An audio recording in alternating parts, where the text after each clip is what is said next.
नमस्कार, मैं हूं वंदना राठौर और आप देख रहे हैं ताजा बुलेटिन। आम आदमी पार्टी के उत्तर प्रदेश प्रभारी और राज्यसभा सांसद संजय सिंह ने नोएडा के सेक्टर 29 में प्रेस कॉन्फ्रेंस कर केंद्र सरकार पर निशाना साधा है। उन्होंने आरोप लगाया है कि बीजेपी सरकार दलित विरोधी है। इसी कारण ज्योतिबा फुले और सावित्रीबाई फुले के जीवन संघर्ष पर बनी फिल्म पर रोक लगा दी गई है। उन्होंने कहा कि आम आदमी पार्टी 21 अप्रैल को पूरे देश में धरना प्रदर्शन और आंदोलन करेगी और फिल्म पर लगाए गए प्रतिबंध का विरोध करेगी। उनकी मांग है कि फिल्म को बिना किसी कट छांट के रिलीज किया जाए। वक्फ बोर्ड कानून पर टिप्पणी करते हुए संजय सिंह ने कहा कि यह कानून पूरी तरह असंवैधानिक है और धार्मिक स्वतंत्रता के खिलाफ है। उन्होंने उम्मीद जताई कि माननीय सुप्रीम कोर्ट इस मुद्दे का संज्ञान लेगा। उन्होंने कहा कि संसद कोई अदालत नहीं है, उसका काम कानून पास करना है, लेकिन यह देखना सुप्रीम कोर्ट का काम है कि कानून संविधान के अनुरूप है या नहीं। संसद ने पहले भी कई ऐसे बिल पास किए हैं जिन पर सुप्रीम कोर्ट ने रोक लगाई या संशोधन करवाया है। पश्चिम बंगाल में हुए दंगों पर बोलते हुए संजय सिंह ने कहा कि उन्हें पूरा विश्वास है कि ममता बनर्जी एक सक्षम और अनुभवी मुख्यमंत्री है और वह जल्द ही हालात पर काबू पा लेंगी। तमिलनाडु के राज्यपाल को लेकर सुप्रीम कोर्ट द्वारा दिए गए फैसले पर उन्होंने कहा कि अगर कोई चुनी हुई सरकार कोई बिल पास कर राज्यपाल को भेजती है तो राज्यपाल उसे एक बार लौटा सकते हैं, लेकिन उसे 1.5 साल तक रोके रखना लोकतंत्र के खिलाफ है। सुप्रीम कोर्ट का फैसला लोकतांत्रिक व्यवस्था को मजबूती देने वाला है, क्योंकि लोकतंत्र में चुनी हुई सरकार का ही सबसे बड़ा महत्व होता है। उन्होंने सवाल किया कि अगर कोई राज्यपाल किसी बिल को 2 साल तक रोके रखेगा तो उस राज्य का विकास कैसे होगा। जो ज्योतिबा फूले जी और सावित्रीबाई फूले जी के जीवन पर, उनके संघर्षशील जीवन पर एक फिल्म बनाई गई है फूले, उस पर मोदी सरकार के द्वारा रोक लगाई गई है। आने वाली 21 तारीख को सोमवार को 21 अप्रैल को पूरे प्रदेश में आम आदमी पार्टी धरना प्रदर्शन आंदोलन करेगी और फूले फिल्म पर रोक लगाए जाने का विरोध करेगी। मोदी सरकार के खिलाफ आंदोलन करके उनको ज्ञापन देने का काम करेगी। इस फिल्म में वो तमाम कठिनाइयां और दुश्वारियां दिखाई गई हैं जो सावित्रीबाई फूले जी ने और ज्योतिबा फूले जी ने अपने जीवन में बर्दाश्त किया।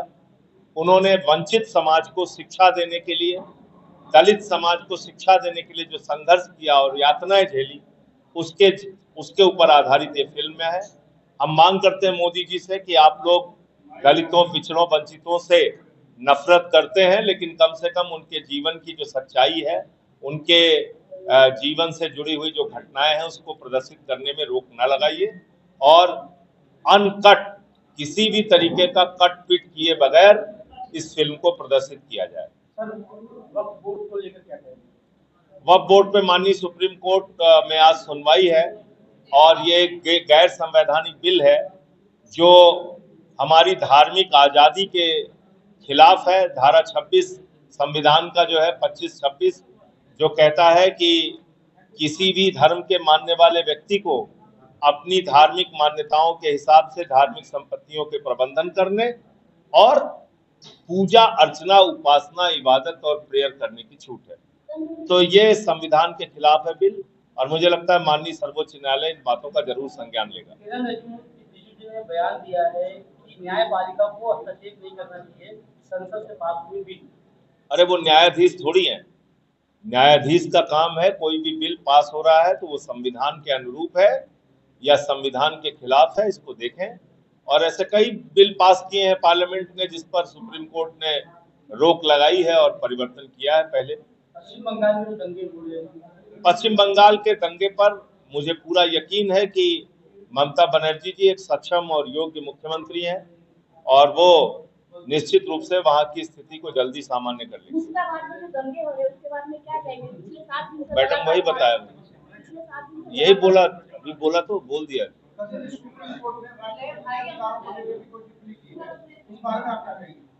देखिए, राज्यपाल ने कई बिलों को तमिलनाडु में रोक रखा था और ये राज्यपाल का अधिकार नहीं है।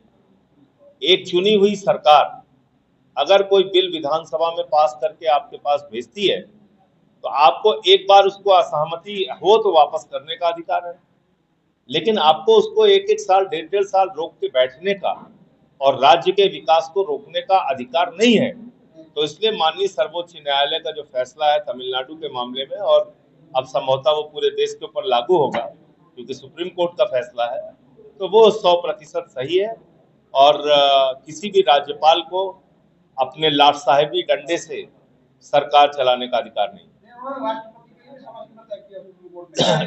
भाई वही तो बहाना लेते थे ये लोग, राज्यपाल लोग बिल को भेज देते थे और वो बिल पड़ा रहता था। तो निश्चित रूप से कोई भी बिल अगर राज्य के हित में है, विधानसभा ने पास किया है, चुनी हुई सरकार ने पास किया है, डेमोक्रेसी के अंदर एक चुनी हुई सरकार का सबसे बड़ा महत्व है, तो आप उसके बिल को रोक रोक के 2-2 साल बैठे रहेंगे तो उस राज्य का विकास कैसे होगा। पत्रकार बंधुओं का क्या कहना है वो तो मुझे नहीं मालूम, लेकिन 2 महीने हो चुके हैं भारतीय जनता पार्टी की सरकार बने हुए, और दिल्ली की जनता को किस तरह से दुश्वारियां उठानी पड़ रही हैं जाके आप देखिए। 6-6, 7-7 घंटे बिजली की कटौती हो रही है, स्कूलों में फीस बढ़ गई जो 10 साल से नहीं बढ़ी थी, ऑटो वालों के ऊपर फीस बढ़ा दी गई, मोहल्ला क्लिनिक बंद किए जा रहे हैं, बसों में अब कागज मांगा जाता है तब उनको बस की फ्री यात्रा करने की छूट है। तो इसलिए दिल्ली की जनता से जाके आप इसका, हमको तो जो उन्होंने जनादेश दिया हम सर झुका के उसको स्वीकार करते हैं। उनके मन में कोई भी गुस्सा हमारे खिलाफ रहा होगा जिसके कारण हमें हराया, हम उस हार को मानते हैं। लोकतंत्र में राजा तो आखिरकार जनता ही होती है, उसने जो फैसला हमें दिया हम सिर झुका के स्वीकार करते हैं। लेकिन 2 महीने में दिल्ली की हालत क्या है ये पत्रकार बंधुओं को और दिल्ली की जनता को भी समझ में आ रहा है, दिखाई दे रहा है। मेरे सवाल का एक मुनासिब जवाब नहीं हुआ क्योंकि अब तक के लिए बस इतना ही। ऐसी अपडेट्स के लिए बने रहिए ताजा बुलेटिन के साथ।